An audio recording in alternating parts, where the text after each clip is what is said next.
It is about to be a very, very, very, very long day. Also, I'm aware I have pink eye. Which eye is it? This one of them. I'm aware I have pink eye. One of the eyes is red. Let's just get past it. You don't have to comment down below. I know it's there. Maybe it's not pink eye. I don't know. I'm pretty sure Senna like farted in my face or something. We're gonna just move past it.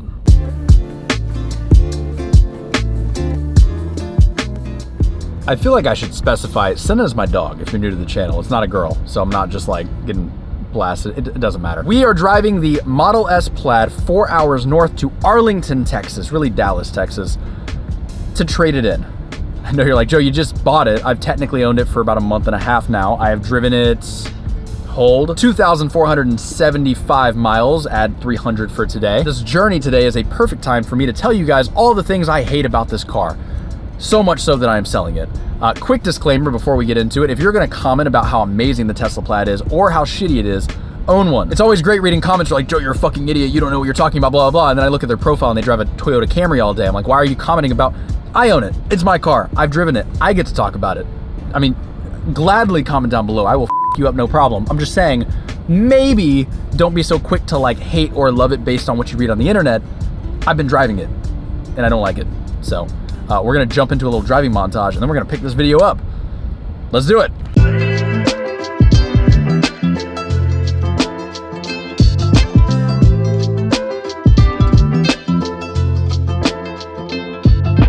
The build quality of this thing is nowhere near the price tag. Even if I didn't buy the Plaid and I would have bought the, what was it, about $100,000 just base Model S, I would still be equally upset right now. Like, everything in here is just, it looks really, really good from 10 feet away, but when you're in here, the leather is just this really cheap quality. Everything is plastic, everything creaks and rattles. Yes, Tesla was able to fix almost all the issues that I had with the car, but it's been 2 weeks, and now I have like 3 more little rattles I'm hearing, and my back driver's side seat came off the tracks the other day, and I had to like pop it back in. There's just gaps everywhere. None of the window trim is correct. None of the leather lines up correctly, and everything rattles and shakes.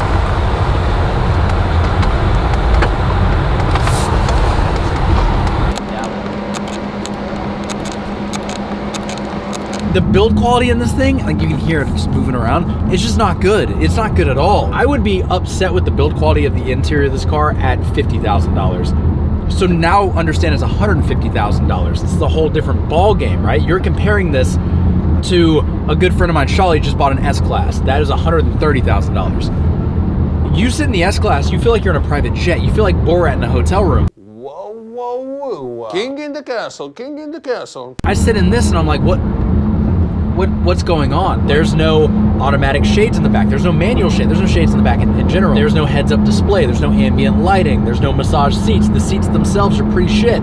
Especially at my height, I would appreciate some kind of like movable leg thing like a lot of other luxury cars have, so I can kind of support under my legs. Because on a 4-hour drive, my legs are just like numb from like propping myself up. It's not there. Like the amount of money you spend is here and what you're getting is down here. And that's not even including the outside. The outside of the car is even worse than the inside. There's bigger gaps and scratches and scuffs, even from the factory, like all the paint swirled up. It's just, everything's not quite right, not quite there. It's just a little bit off. And then you remember how much money you paid and it's like, wait.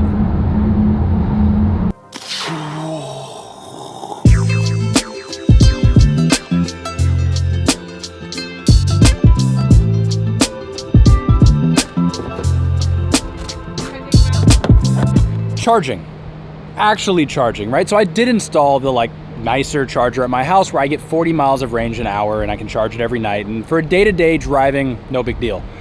But in reality, you do actually have to come frequent these superchargers if you want to take the car anywhere further than like 100 miles because the range estimate is the worst thing I've ever seen in my life. While it's like Elon's goal is to have these everywhere, and there are superchargers pretty much everywhere, what they don't tell you is that they fill up pretty quick. In my drive to Austin last week, yes, there was a supercharger between with 8 stalls, but there were 10 cars there, and I was the 11th car. And it's not like filling up a car where this is a 5-minute thing.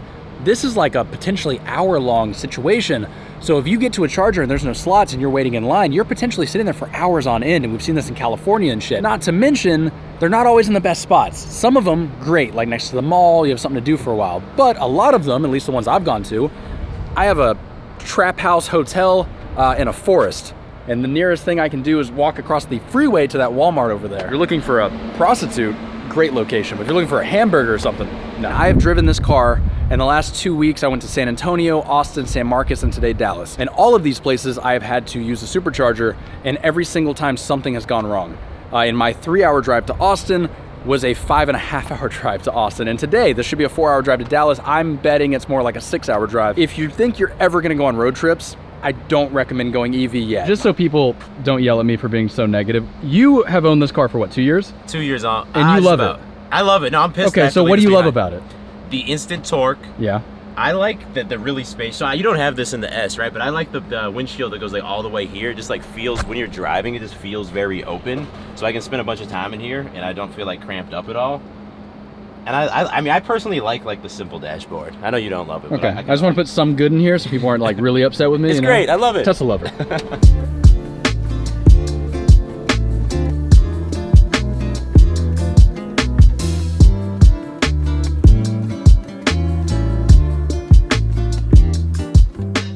This is probably the most controversial issue with this car.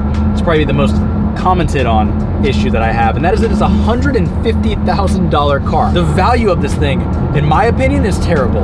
And yes, I bought it, and I know I look like an idiot right now, but if you look at it strictly as a 0 to 100, or even 130, 140, whatever, if you look at it as a straight line rocket ship performance-wise, and you compare it to other $150,000 cars, it's a bargain. You have to spend close to $1 million, and we're talking SF90, 765 LT, $3 million hypercars to get on this level of performance in a straight line. But if I compare it as far as handling goes, this is not a car you want to go fast in around corners. You don't want to handle this. A Miata would be a better handling car than this. And it gets even worse if you look at it from like a build quality perspective, or like a luxury feature perspective. It is well outmatched for its price point. I mean, you're comparing it to something like an S-Class Mercedes, a 7 Series BMW, an A8 Audi, even something like the Jeep Wagoneer. And for me, when I look at it as a whole, like as a whole car, an experience, it is not worth anywhere near. I would say I wouldn't be upset if it was 75 grand, maybe 80 tops. And that is where the Model S starts. So I guess the moral of the story here is don't buy the Plaid, just buy the Model S, the regular Model S, and it's actually not too bad of a deal.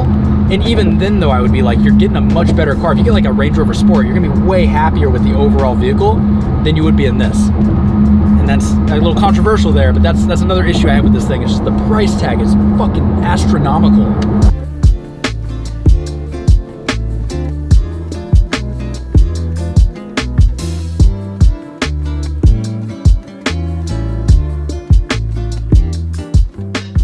Let's talk about the elephant in the room, or the Yoke. Yoke. I hate this thing. I probably hate it less than most other people do. It actually is not that bad, but there's one situation that I've run into countless times that I'm like, why? And that is at very low speeds, it's really clunky and you can't drive with your knees. So I am someone that constantly drives with my knees in normal cars. Let me paint a picture for you, right? You guys are the coffee. I just got the coffee from the drive-thru. I need to roll up the window and I'm driving 4 miles an hour to get out of the line, and I can't drive with my knees, and I almost crash into a wall or something. That's actually happened a couple times. Every accident that I've almost gotten into because of the Yoke has been like 5 miles an hour or less. Like, it's very, very low speed stuff. At high speeds, it's totally fine. Maneuvering in parking lots and stuff, it's just odd. It's just very, very weird. I think if you're someone that only has this car and this car alone, you'd get used to it and you'd probably love it. But I drive the GT3 and the GT500, and those cars have non-yokes. They have regular human steering wheels, so I'd never really get used to it, and I'm always just a little bit. Also, the argument that like F1 cars have yokes and airplanes have yokes. Well, an airplane is moving in fucking 3 dimensions, right? Up, down, left, right, so the yoke makes sense. You're also never flying a 747 and cutting the wheel full, you know, that's not happening.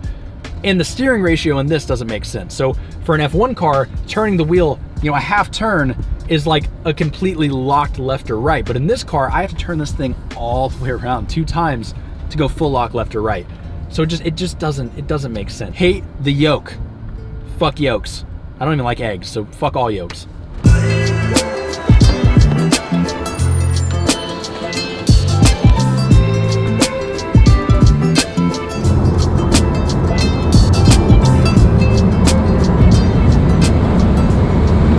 I'm in Mexico, by the way, so don't even comment about that. I am definitely in Mexico. Nowhere in the United States would I ever go that fast. However, that brings a good point. The brakes. And you've probably heard this on all the other reviews, and people have issues with these things. The brakes are so underpowered that it's actually kind of terrifying. This is the first car I've owned that I can get to 175 easy. I don't have to think about it. Normally you're like, I need a very long road. In the Plaid, you don't. You need like, I don't know, 8 seconds of full acceleration. However, coming back down, you're gonna poop your pants a little bit. It's terrifying. It is insane to me that the braking system on this is worse than the braking system on something like a Range Rover. No one's going 185 in a Range Rover. You can actually go 185 in this thing. It's like I'm living in a paradox of like, I have all this power, but I can't use it because I don't know if I'm gonna be able to stop in time. It's not a good feeling to have. It's really not. It's probably like one of the least favorite car experiences I've ever had, is wondering if my brakes are gonna stop me in time. So I just don't use the power. I just drive it like a normal car because I don't want to die. Made it to Dallas. And I'm dropping you off for the last time, dude. About 8 hours You've later. never been on my channel. I've never been on the channel before? No. How to Beast. Officially nice to meet you guys. Yeah. Virtual handshake. Yeah. Maybe check out my channel. Yeah. Can I plug my channel? Yeah. Maybe check out my channel. It's called How to Beast. Yeah, you're going to Spain, so it's going to be gone anyway, so. Well, if you guys want to see some Spanish content, I got a new, I know you guys like cars. I got a new car coming soon. Joe approved of it. It's not a Tesla. You will be missed. I appreciate you I will come me. see you soon, dude. Thank you. Yeah, okay. Peace.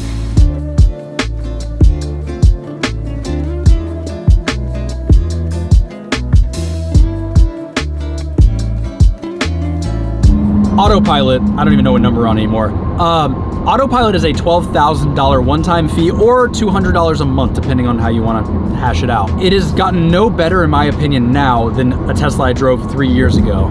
And while you can activate the beta, and that gives you full self-driving like we were promised to have 10 years ago from Elon Musk, you get kicked out of the beta if you have a bad safety score. Now, the issue with that is I bought a Plaid, a 1,400 horsepower daily that's supposed to be able to slaughter hypercars. But if I actually use the power and drive it like a sports car, my safety score goes down too low. I can no longer use the full self-driving beta. So I'm kind of forced to not use the beta. And outside of beta, at this point, I would say the autopilot system in the Tesla is no better than Mercedes, Audi, BMW. Pretty much every auto manufacturer out there right now has their own version. 10 years ago, this was awesome.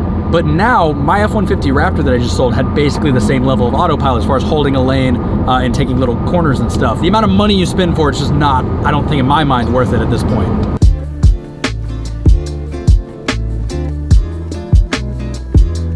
Okay, I'm not gonna say that everything is bad in the Model S. Like, I feel like I can admit to some stuff being pretty good. There are some things that I do like about the car, but even those things kind of have a little bit of a autopilot. I know I said autopilot kind of sucks, but there are times that autopilot is very useful, like right now where I can focus on this and not have to worry about, you know, hitting the car in front of me. Storage space. I'm sure you guys noticed there were 4 22-inch rims with tires in the back of this car. That's something that you would not be able to fit into an E63S or an M5 or anything else this size. However, the higher floor also means that this is a pretty big car. Like, it's comparable to an M5 or an E63S or an RS6. And I feel like I don't really fit. Like, it's a little cramped. Like, I'm constantly looking at this pillar right here. My eye line is right here, and then I have to kind of like look down a little bit. I feel like I'm never low enough in this car, and that's just part of, you know, being a Tesla. There's also the lift. So this car does raise and lower, and it can do it with GPS. So every time you get to your driveway, it'll automatically lift. That's something my Porsche does as well, but a lot of other cars don't. The garage door opener is another one that I really like. So when you get to your garage, it just opens automatically based on GPS. Love that. Really, my favorite part about this car is the one-pedal driving. Very rarely do I ever need to use the brake pedal because regenerative braking takes over. So you can accelerate and decelerate with one pedal. That's something that I wish other auto manufacturers would bring into their cars. I know it wouldn't make as much sense with a gas-powered car, but as far as a user experience, it's actually really nice. And I will say I love the infotainment screen. I love it has like Netflix and Disney and all that. However, you can't use it while you're driving, obviously. So then you get to like the real reason it's in the car is because you're forced to charge. And it's the only thing you can do when you charge is like watch some entertainment on the screen. So at that point, I'm like, well, you know, an iPad can do the same thing and it can work while you're driving, not that you should. So even that, it's like everything I do like about this car immediately just gets backhanded. I will say though, by far the best part about this car is the power. And yes, it's a little bit of a party trick. After like the 4th or 5th time you launch it, you're kind of over it. You'll make yourself sick, you'll make the passengers sick. And no one really enjoys it. Like every single person that's been in the car while I launched it has either thrown up, screamed no, or immediately asked me to stop.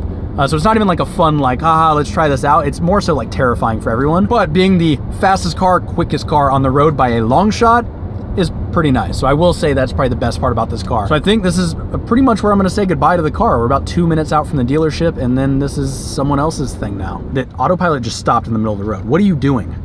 Anyways, I'm sure somebody really would enjoy this car. Like, I'm sure there's somebody out there that this is the best car in the world for. It's just not me. And unfortunately for me, that's a very expensive lesson learned. So Just part of life, I guess. I'm taking the L on this one so I can move into something a little bit more me. 2 hours later. All right, almost 5 hours later. Well, really almost 6 hours because of the fucking stopping and going and charging, and dropped David off at the airport and went and saw Kin for a while. It's been a long day. This is goodbye. This is, normally when I sell cars, I'm really upset. Like I actually am like visibly, like when I sold my 3RS, I was like almost crying. Goodbye. I don't care. Also, you guys can probably figure out what I'm getting based off of the background, but I'm not going to show you until next video. So smash the subscribe button, hit the comments down below. Let me know what you thought of the Tesla. This is by far the fastest in and out I've ever had on the channel. This is not the norm. I'm not doing this going forward. I'm done buying cars. I bought a lot of cars in the last 2 months. I think my last 4 videos are bought. No more. Until the 3RS comes in, no more. This thing's fucking sick. This is like a Rolex. That's like an Apple Watch. Rolex, Apple Watch. Grill, microwave. Catch you guys in the next one.